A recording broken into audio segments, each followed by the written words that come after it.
Chapter 39 A Vision. At 4 o'clock the four friends were all assembled with Athos. Their anxiety about their outfits had all disappeared, and each countenance only preserved the expression of its own secret disquiet, for behind all present happiness is concealed a fear for the future. Suddenly Planchet entered, bringing 2 letters for D'Artagnan. The one was a little billet, genteelly folded, with a pretty seal in green wax on which was impressed a dove bearing a green branch. The other was a large square epistle, resplendent with the terrible arms of his Eminence the Cardinal Duke. At the sight of the little letter the heart of D'Artagnan bounded, for he believed he recognized the handwriting, and although he had seen that writing but once, the memory of it remained at the bottom of his heart.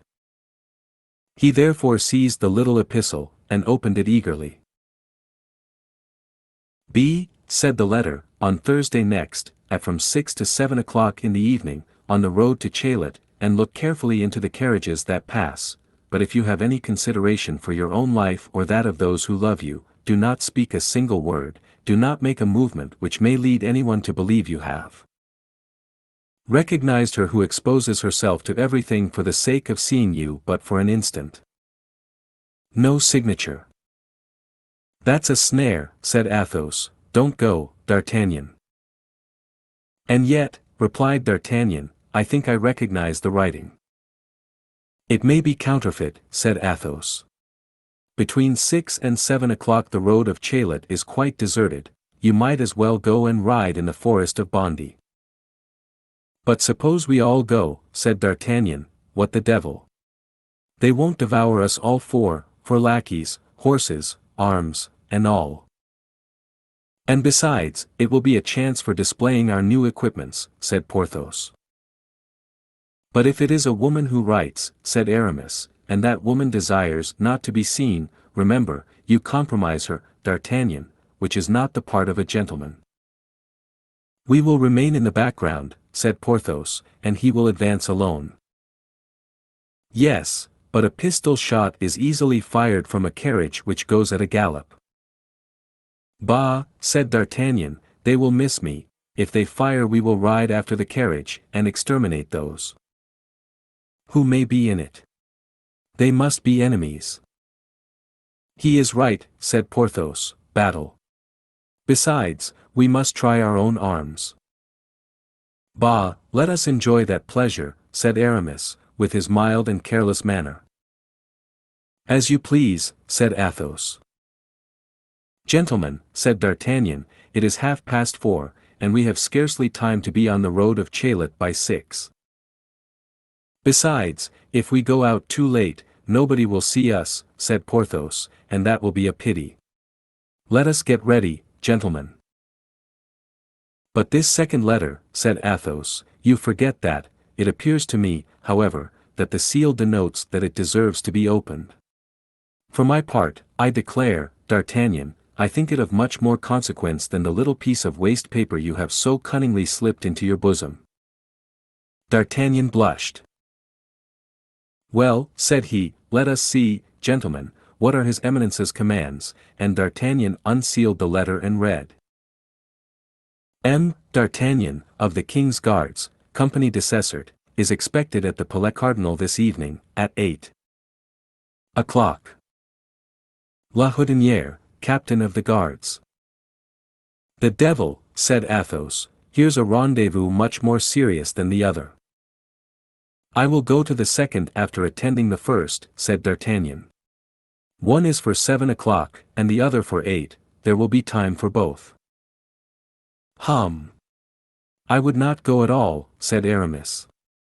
"A gallant knight cannot decline a rendezvous with a lady, but a prudent gentleman may excuse himself from not waiting on his Eminence, particularly when he has reason to believe he is not invited to make his compliments." "I am of Aramis's opinion," said Porthos. "Gentlemen," replied D'Artagnan, "I have already received by Monsieur de Cavois a similar invitation from his Eminence. I neglected it, and on the morrow a serious misfortune happened to me. Constance disappeared. Whatever may ensue, I will go." "If you are determined," said Athos, "do so." "But the Bastille?" said Aramis. Bah! You will get me out if they put me there, said D'Artagnan. To be sure we will, replied Aramis and Porthos, with admirable promptness and decision, as if that were the simplest thing in the world. To be sure we will get you out, but meantime, as we are to set off the day after tomorrow, you would do much better not to risk this Bastille. Let us do better than that, said Athos, do not let us leave him during the whole evening. Let each of us wait at a gate of the palace with 3 musketeers behind him. If we see a close carriage, at all suspicious in appearance, come out, let us fall upon it. It is a long time since we have had a skirmish with the guards of Monsieur the Cardinal. Monsieur de Treville must think us dead. To a certainty, Athos, said Aramis, you were meant to be a general of the army. What do you think of the plan, gentlemen? Admirable, replied the young men in chorus. Well, said Porthos, I will run to the hotel, and engage our comrades to hold themselves in readiness by 8 o'clock, the rendezvous, the Place du Palais Cardinal. Meantime, you see that the lackeys saddle the horses. I have no horse, said D'Artagnan, but that is of no consequence, I can take one of Monsieur de Treville's. That is not worth while, said Aramis, you can have one of mine. One of yours. How many have you, then? Asked D'Artagnan. 3, replied Aramis, smiling. Certes, cried Athos, you are the best mounted poet of France or Navarre. Well, my dear Aramis, you don't want 3 horses? I cannot comprehend what induced you to buy 3. Therefore I only purchased 2, said Aramis. The 3rd, then, fell from the clouds, I suppose. No, the 3rd was brought to me this very morning by a groom out of livery, who would not tell me in whose service he was, and who said he had received orders from his master. Or his mistress, interrupted D'Artagnan. That makes no difference, said Aramis, coloring, and who affirmed, as I said, that he had received orders from his master or mistress to place the horse in my stable, without informing me whence it came. It is only to poets that such things happen, said Athos, gravely.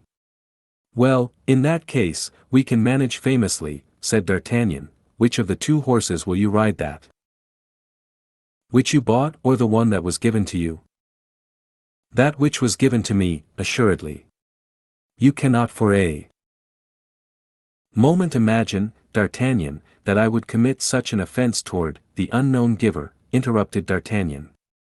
Or the mysterious benefactress, said Athos. The one you bought will then become useless to you? Nearly so. And you selected it yourself? With the greatest care. The safety of the horseman, you know, depends almost always upon the goodness of his horse. Well, transfer it to me at the price it cost you.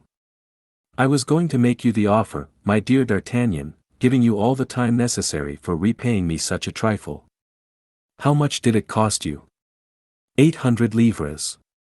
Here are 40 double pistoles, my dear friend, said D'Artagnan, taking the sum from his pocket. I know that is the coin in which you were paid for your poems.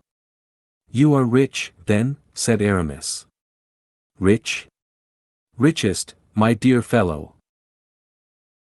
And D'Artagnan chinked the remainder of his pistoles in his pocket. Send your saddle, then, to the hotel of the Musketeers, and your horse can be brought back with ours. Very well, but it is already 5 o'clock, so make haste. A quarter of an hour afterward Porthos appeared at the end of the Rue Férou on a very handsome jennet. Mousqueton followed him upon an Auvergne horse, small but very handsome. Porthos was resplendent with joy and pride. At the same time, Aramis made his appearance at the other end of the street upon a superb English charger. Bazin followed him upon a roan, holding by the halter a vigorous Mecklenburg horse. This was D'Artagnan's mount. The 2 musketeers met at the gate. Athos and D'Artagnan watched their approach from the window. The devil, cried Aramis, you have a magnificent horse there, Porthos. Yes, replied Porthos, it is the one that ought to have been sent to me at first. A bad joke of the husband substituted the other, but the husband has been punished since, and I have obtained full satisfaction." Planchet and Grimaud appeared in their turn, leading their master's steeds. D'Artagnan and Athos put themselves into saddle with their companions, and all four set forward, Athos upon a horse he owed to a woman, Aramis on a horse he owed to his mistress, Porthos on a horse he owed to his procurator's wife, and D'Artagnan on a horse he owed to his good fortune, the best mistress possible. The lackeys followed. As Porthos had foreseen, the cavalcade produced a good effect, and if Madame Coquenard had met Porthos and seen what a superb appearance he made upon his handsome Spanish jennet, she would not have regretted the bleeding she had inflicted upon the strongbox of her husband. Near the Louvre the four friends met with M. de Chevreuse, who was returning from Saint-Germain. He stopped them to offer his compliments upon their appointments, which in an instant drew round them 100 gapers. D'Artagnan profited by the circumstance to speak to M. de Chevreuse of the letter with the great red seal and the cardinal's arms. It is well understood that he did not breathe a word about the other. M. de Chevreuse approved of the resolution he had adopted, and assured him that if on the morrow he did not appear, he himself would undertake to find him, let him be where he might. At this moment the clock of La Samaritaine struck 6, the four friends pleaded an engagement, and took leave of M. de Chevreuse. A short gallop brought them to the road of Chaillet. The day began to decline, carriages were passing and repassing. D'Artagnan, keeping at some distance from his friends, darted a scrutinizing glance into every carriage that appeared, but saw no face with which he was acquainted. At length, after waiting a quarter of an hour and just as twilight was beginning to thicken, a carriage appeared, coming at a quick pace on the road of Sèvres. A presentiment instantly told D'Artagnan that this carriage contained the person who had appointed the rendezvous. The young man was himself astonished to find his heart beat so violently. Almost instantly a female head was put out at the window, with 2 fingers placed upon her mouth, either to enjoin silence or to send him a kiss. D'Artagnan uttered a slight cry of joy. This woman, or rather this apparition, for the carriage passed with the rapidity of a vision, was Madame Bonacieux. By an involuntary movement and in spite of the injunction given, D'Artagnan put his horse into a gallop, and in a few strides overtook the carriage, but the window was hermetically closed, the vision had disappeared. D'Artagnan then remembered the injunction, "If you value your own life or that of those who love you, remain motionless, and as if you had seen nothing." He stopped, therefore, trembling not for himself but for the poor woman who had evidently exposed herself to great danger by appointing this rendezvous. The carriage pursued its way, still going at a great pace, till it dashed into Paris, and disappeared. D'Artagnan remained fixed to the spot, astounded and not knowing what to think. If it was Madame Bonacieux and if she was returning to Paris, why this fugitive rendezvous, why this simple exchange of a glance, why this lost kiss? If, on the other side, it was not she, which was still quite possible for the little light that remained rendered a mistake easy, might it not be the commencement of some plot against him through the allurement of this woman, for whom his love was known? His 3 companions joined him. All had plainly seen a woman's head appear at the window, but none of them, except Athos, knew Madame Bonacieux. The opinion of Athos was that it was indeed she, but less preoccupied by that pretty face than D'Artagnan. He had fancied he saw a second head, a man's head, inside the carriage. "If that be the case," said D'Artagnan, "they are doubtless transporting her from one prison to another. But what can they intend to do with the poor creature, and how shall I ever meet her again?" "Friend," said Athos, gravely, "remember that it is the dead alone with whom we are not likely to meet again on this earth. You know something of that, as well as I do, I think. Now, if your mistress is not dead, if it is she we have just seen, you will meet with her again some day or other. And perhaps, my God," added he, with that misanthropic tone which was peculiar to him, "perhaps sooner than you wish." 7:30 had sounded. The carriage had been 20 minutes behind the time appointed. D'Artagnan's friends reminded him that he had a visit to pay, but at the same time bade him observe that there was yet time to retract. But D'Artagnan was at the same time impetuous and curious. He had made up his mind that he would go to the Palais Cardinal, and that he would learn what his Eminence had to say to him. Nothing could turn him from his purpose.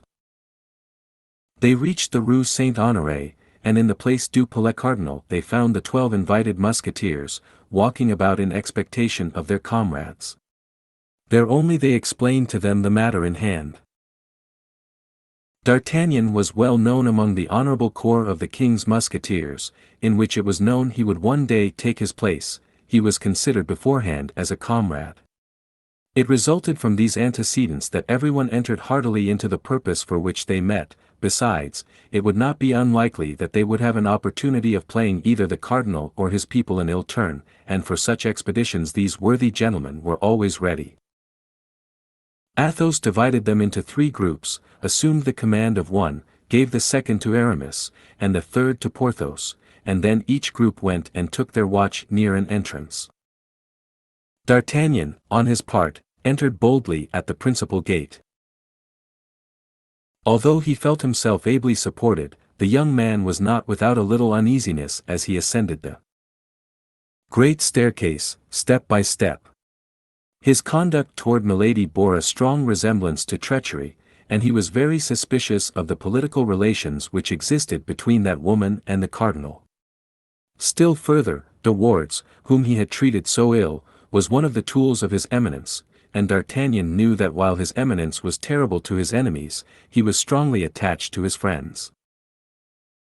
If De Wardes has related all our affair to the cardinal, which is not to be doubted, and if he has recognized me, as is probable, I may consider myself almost as a condemned man, said D'Artagnan, shaking his head.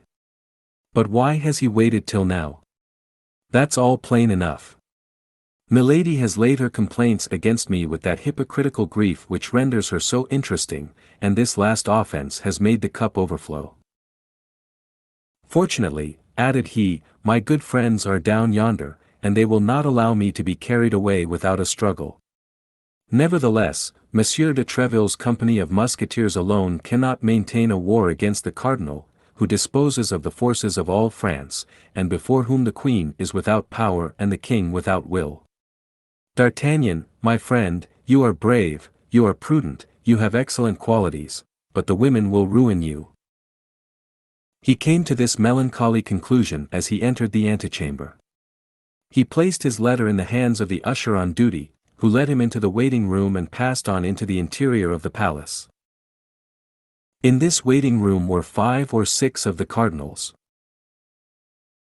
guards, who recognized D'Artagnan, and knowing that it was he who had wounded Jussac, they looked upon him with a smile of singular meaning.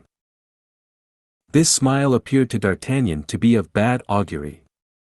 Only, as our Gascon was not easily intimidated, or rather, thanks to a great pride natural to the men of his country, he did not allow one easily to see what was passing in his mind when that which was passing at all resembled fear. He placed himself haughtily in front of Messrs the guards, and waited with his hand on his hip, in an attitude by no means deficient in majesty. The usher returned and made a sign to D'Artagnan to follow him. It appeared to the young man that the guards, on seeing him depart, chuckled among themselves. He traversed a corridor, crossed a grand saloon, entered a library, and found himself in the presence of a man seated at a desk and writing. The usher introduced him, and retired without speaking a word. D'Artagnan remained standing and examined this man. D'Artagnan at first believed that he had to do with some judge examining his papers, but he perceived that the man at the desk wrote, or rather corrected, lines of unequal length, scanning the words on his fingers. He saw then that he was with a poet. At the end of an instant the poet closed his manuscript, upon the cover of which was written Mirame, a tragedy in 5 acts, and raised his head. D'Artagnan recognized the cardinal. Thank you for watching. We are dedicated to curating literature into some of the best read-along audiobooks anywhere. Please support the channel by clicking like and subscribe. As our supporters grow, we will be able to improve the quality of our publications, add better voices, and make more great books available to our viewers. If you have any requests, feel free to message us anytime. ultimateaudiobooks.com.